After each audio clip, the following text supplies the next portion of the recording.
Om Swastiastu. Perkenalkan, nama saya Cokodoisi Trisna Dwi Jayanti, nomor absen 47. Baik, di sini kami akan mempresentasikan hasil kerja kelompok kami, yaitu yang berjudul tentang perilaku kelompok dalam organisasi.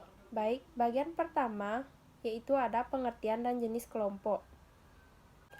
Yang pertama, pengertian kelompok. Secara etimologi, kelompok dalam bahasa Inggris diartikan dengan group, sedangkan secara terminologi, banyak pendapat yang mendefinisikan mengenai kelompok. Menurut Robbins dan Kotter, kelompok adalah dua atau lebih individu yang berinteraksi dan saling bergantung, yang bekerja sama untuk meraih tujuan tertentu. Yang kedua, ada jenis kelompok. Yang pertama, kelompok formal atau formal group. Kelompok formal adalah kelompok yang terbentuk karena tindakan manajerial organisasi, dirancang secara internasional untuk mengarahkan anggotanya ke arah tujuan organisasi. Dalam kelompok formal, perilaku anggota yang terkait di dalamnya ditentukan dan diarahkan pada tujuan organisasional. Yang kedua ada kelompok informal atau informal group. Kelompok informal adalah kelompok yang berkembang secara alamiah di antara individu tanpa mengarahkan dari organisasi di mana mereka bekerja. Kelompok informal tidak terstruktur maupun ditentukan secara organisasional. Baik, materi bagian kedua ada yaitu tahap dan perkembangan kelompok. Tahapan dan perkembangan kelompok. 1. Pembentukan atau forming. Tahap ini merupakan tahap awal pengembangan kelompok di mana tindakan awal para anggota mulai menciptakan pola-pola hubungan dengan pimpinan, rekan kerja, dan norma-norma kelompok. Yang kedua ada pancaroba atau keributan atau storming. Pada tahap ini anggota menerima keberadaan kelompok tetapi menolak dan memaksa pada individualitas. Selanjutnya terjadi konflik intrakelompok yang terjadi akibat perselisihan siapa yang berhak mengontrol atau mengawasi kelompok dan apa yang harus dilakukan kelompok ini. Yang ketiga ada penormaan atau norming.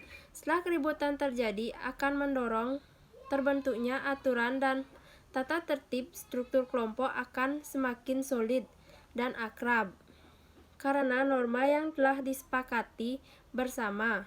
Tahap ini merupakan tahap di mana hubungan akrab mulai terjalin, dua kelompok mulai menyatu.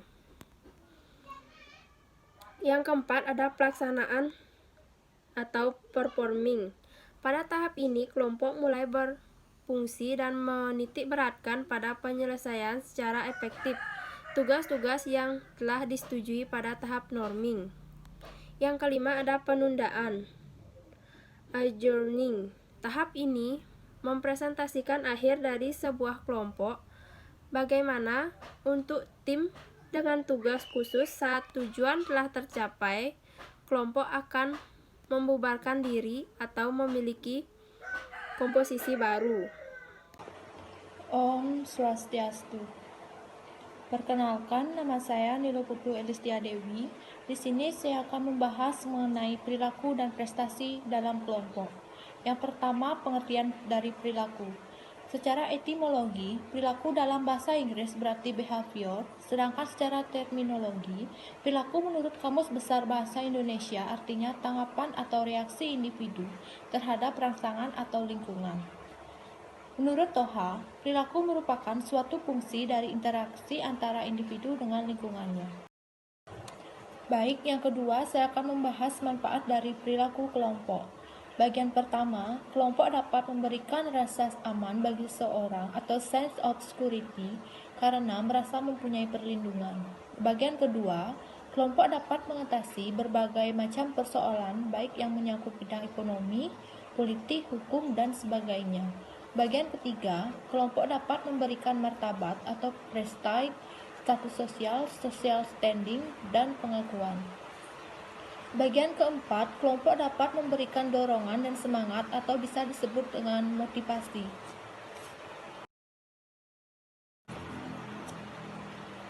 Bagian kelima, kelompok dapat memberikan kepuasan, baik kepuasan yang bersifat jasmani, kepuasan psikologis, maupun kepuasan sosial.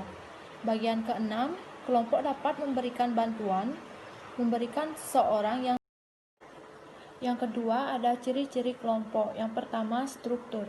Tiap anggota menduduki posisi tertentu dalam kelompok. Yang kedua, ada hierarki status. Istilah status sangat mirip dengan posisi. Yang ketiga, ada peran. Setiap kelompok memiliki peran yang sangat penting dan yang saling berhubungan. Yang keempat, ada norma atau peraturan. Norma adalah standar yang diterima oleh anggota kelompok.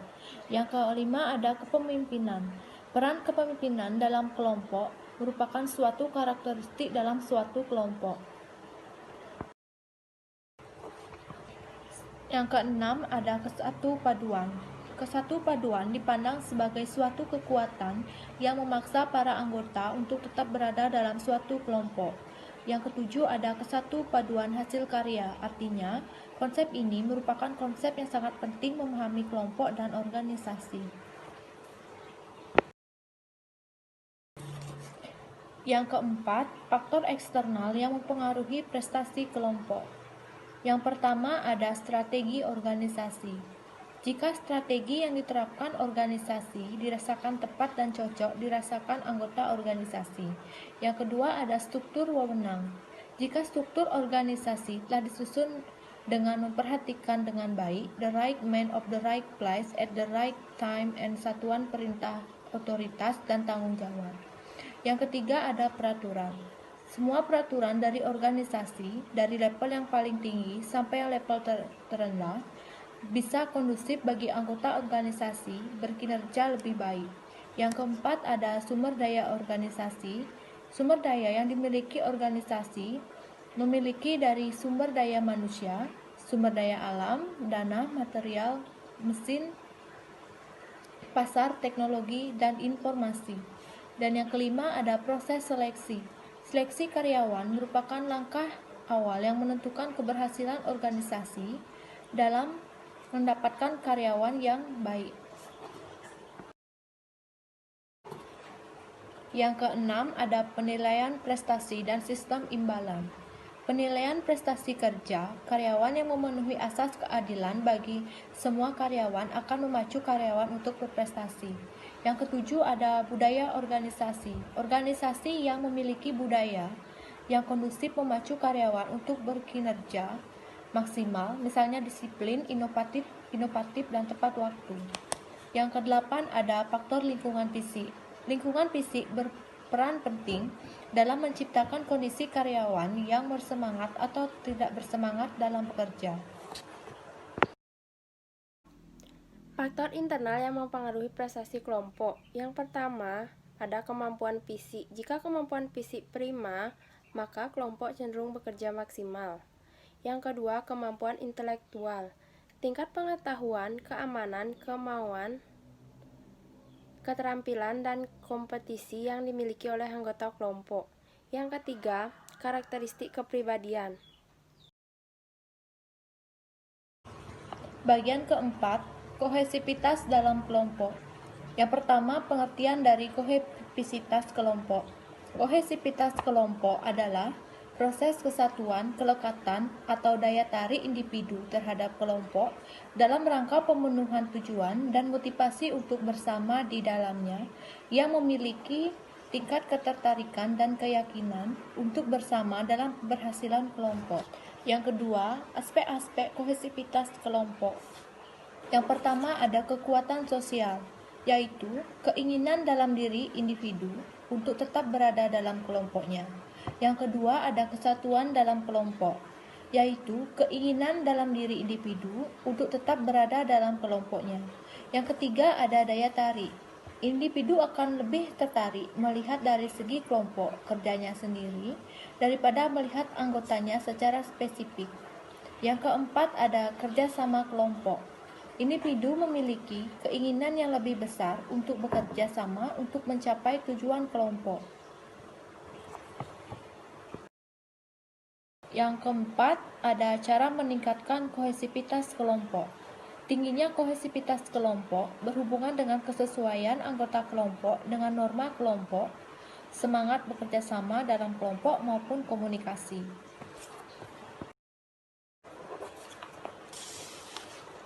Yang pertama, menjelaskan kepedulian mengenai kompetisi. Yang kedua, ada meningkatkan daya tarik antar pribadi. Yang ketiga, meningkatkan interaksi. Dan yang keempat, menciptakan tujuan bersama dan nasib bersama. Selanjutnya, ada efek kohesif pada produktivitas kelompok.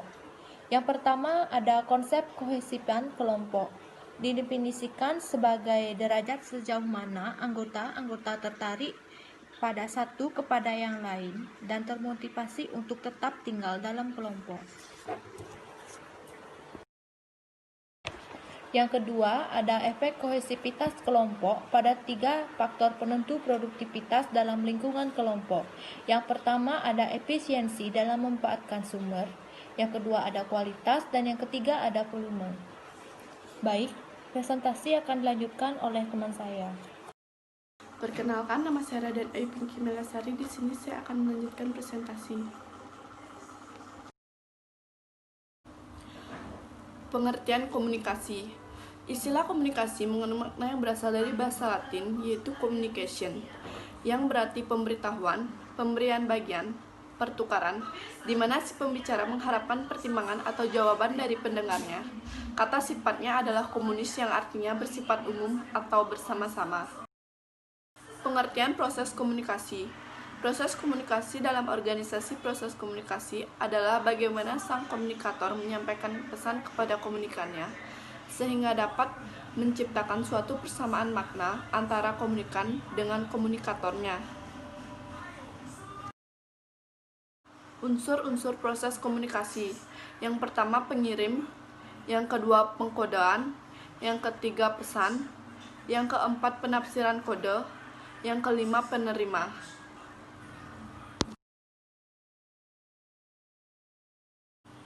Yang keenam, gangguan. Yang ketujuh, umpan balik. Dan yang ke-8, saluran. Om Swastiastu. Perkenalkan, nama saya Igusti Agung Ika Pratnyadewi. Di sini saya dari kelompok 4. Saya akan melanjutkan materi dari bagian 8 sampai bagian 8. Komunikasi antar individu dalam kelompok. Pengertian komunikasi antar individu. Komunikasi antar pribadi yang dimaksud di sini ialah proses komunikasi yang berlangsung antara 2 orang atau lebih secara tatap muka, seperti yang dinyatakan Erwin Page 1979. Interpersonal communication is communication involving 2 or more people in a face-to-face setting. Bagian 9. Komunikasi keorganisasian. Pengertian komunikasi keorganisasian. Komunikasi organisasi dapat didefinisikan sebagai petunjuk dan penafsiran pesan di antara unit-unit komunikasi yang merupakan bagian dari suatu organisasi tertentu. Perkenalkan, nama saya Niputu Ayu Aristuti. Hambatan terhadap komunikasi. Yang pertama ada hambatan teknis, adalah jenis hambatan yang terjadi karena media sosial yang digunakan dalam berkomunikasi. Yang kedua ada hambatan semantik, adalah jenis hambatan yang terjadi akibat proses penyampaian, pengertian atau ide yang tidak efektif. Hambatan manusiawi ini timbul dari faktor-faktor manusia atau pelaku komunikasi organisasi itu sendiri. Yang keempat ada hambatan sosio-antrokomunikasi, adalah hambatan yang terjadi pada sisi komunikan atau penerima informasi.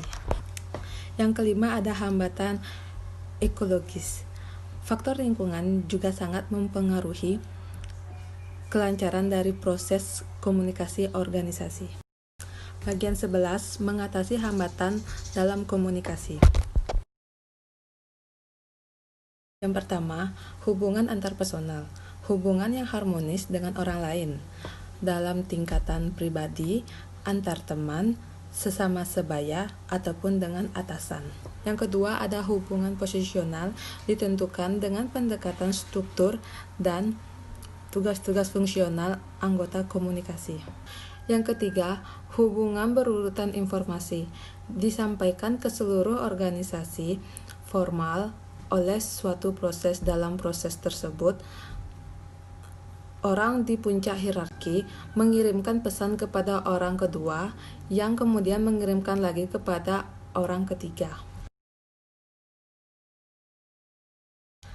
Bagian 12, isu-isu dalam komunikasi.